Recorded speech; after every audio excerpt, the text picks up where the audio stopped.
So good evening, sir. My name is Mark Christian Villanueva from VSIT Blockchain.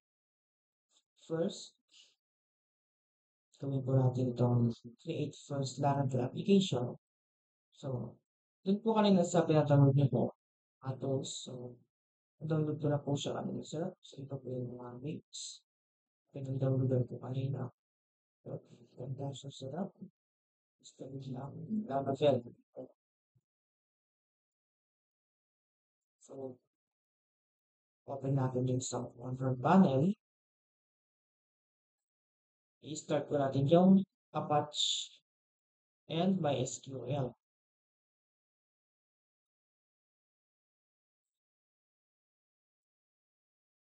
And next, punta po tayo dito sa my files.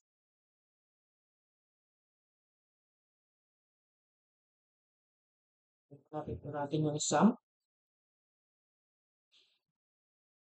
and yung htdocs. Then dito po is i-right click po natin and then open in terminal. So, i-enter po natin yung command po ng composer kanina. So, composer v. So, ito na po yung command po ng composer. So, next, create na po tayo ng application. So, input po natin, composer, create, project, Laravel.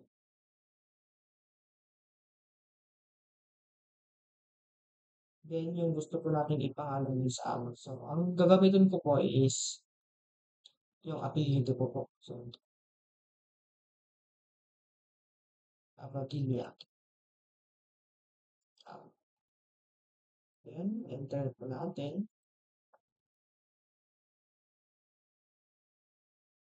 So, wait lang po natin hanggang tapos po. So, medyo matagal-tagal po sa pag-install.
So, mag-extract.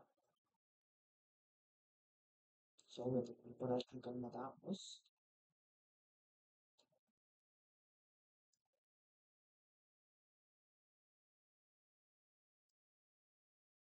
So, ito na po, application key send successfully. So, i-take po natin ls para po makita natin kung nakasave na po siya o hindi pa. So, hindi na po siya. Ikita po natin yung date and time in yung name niya. So, ito po yung ginawa ko. Magiging app. So, next po natin is type po natin yung cd. Yun yung update po. Ayan, magiging app. Hit enter. And then, put natin yung PHP. Artisan. So, there. So, dito po, yung server niya po is nag-run po na po siya. So, copy po namin to. Punta po tayo sa browser natin. List po natin dito. Tanggalin nyo lang sa gilid na.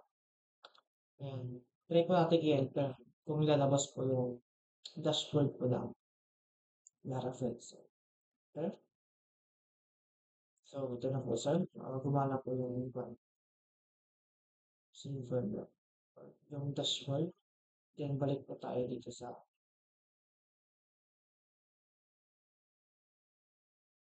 Windows PowerShell. So, sabi dito, press Ctrl C to start the server. So, Ctrl C po natin. Then, balik po tayo doon. Try po natin i-refresh. So, mawawala na po dito yung dashboard ng Laravel. Kasi na-stack na po yung server.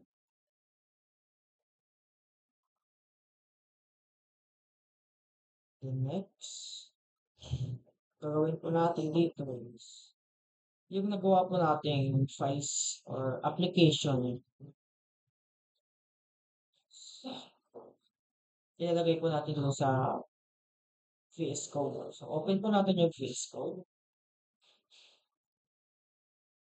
And then, files. Open folder. Then, hanapin po ulit natin yung sum. Then, htdocs. Then, ito po. Hanapin po natin yung ginawa po natin kanina apps. So, ito. Select siya. Select folder. Ito na po siya, sir. Gawa ko po yung application.